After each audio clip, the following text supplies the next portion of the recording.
Appreciate all the support I've gotten on this bill. I appreciate the hard work of the lady from the 8th, as well as Senator Taylor on this bill. Over the last couple of years, there have been issues that have arisen in our elections, whether spring of 2020, November 2020, issues on both sides of the aisle that have been raised, concerns raised from everybody. And so over the last couple of years, I approached my colleague from the 8th and said, what can we do to work on real problems and real issues that we see across our state that we can come to an agreement on? Or even if we're not agreed, the other side doesn't object to. And so we're willing to go along with some of those ideas because it's important to one side or the other, and the other side isn't objecting to it. This bill is a result of some of those conversations. I am not going to, in my speech here, necessarily try to lay blame on any particular person. 2020 was a difficult time for our country and our state. And there was a lot of decisions made by people of both parties. And in my opinion, I think a lot of bad choices were made by a number of people in both parties as it relates to our response to COVID. This was one of those times, but it goes beyond that. See, because we are always in this country, and any country, in all honesty, are always going to have difficult times. The next crisis will come. There'll be another illness. There'll be another war. There'll be another unrest. There will be another time when there are pressures on our country and on our state that will make it difficult for us to continue to uphold our democratic process. And yet,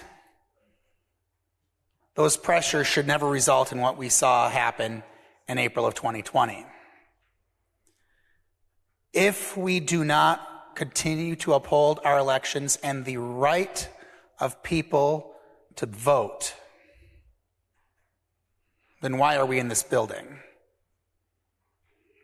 And what we saw in the long lines in Green Bay, the long lines in Milwaukee, is disenfranchisement of thousands of people across this state. We saw people who tried to vote and weren't told, hey, your polling location closed. And even if they did find out, well, maybe they planned on exactly what had happened in all their previous elections that they've been voting in for, 10, 20, 30, 40 years, where they got to go down to their polling location, take an hour. Maybe they could take an hour off of work, swing by and vote at their local polling location. Instead, they find out that these lines are 4 hours long, 5 hours long, 6 hours long, or like the lady from the 8th is saying, they're getting sent from place to place to place to place.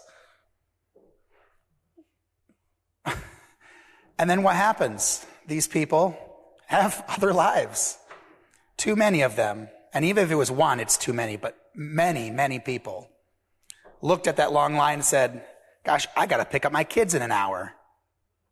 Oh my goodness, I got to get back to work.